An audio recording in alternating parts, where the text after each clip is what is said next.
بسم الله الرحمن الرحیم. نن چې د کوم پریس کانفرنس و د ضلع کورم حوالې سره و اهل سنت د یو څو مطالبې وې د حکومت او د ریاست مخې ته کېښولې. موږ دغه یایو که څوک غواړي چې په کورمه کې ښه مطلب مستقل امن راشي نو دغې پوره اول نکات دغه دی چې په کورمه کې چې څومره وسله دی دا وسله دی ټوله کې.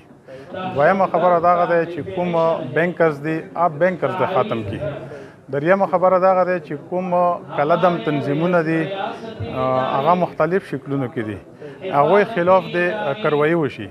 څلورمه خبره دغه دی که کورمه کې مستقل امن څوک غواړي چې څومره هلته تنظیمونه دي هغه تنظیمونه د ختم شي.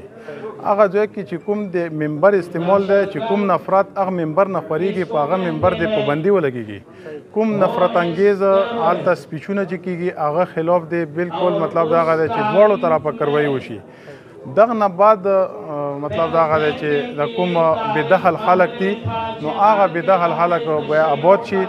د خپله کوم لینډ کمیشن دی کوم لینډ ډسپیوټ پوره چې هغه اوس موږ دا یایو چې دا فرقه وارانه مسله ده لینډ ډسپیوټ پوره د باقاعده یو کمیشن جوړ شي نو هغه نه بعد به انشاءالله په کورمه کې یو مستقل امن راشي. تاسو بیا خبره وکړه پریس کانفرنس کې چې که دینه بهر څو فیصله وکړه یا څه آیا داسې دینه بهر فیصله کړي کمیټې حوالې نه بهر فیصله کړي که بیا وشوه بیا تاسو څه عمل وي؟ د کورمې حوالې سره چې کومه وسله دی که نه دا وسله په هر قیمت وي که نه دا به ټولوي.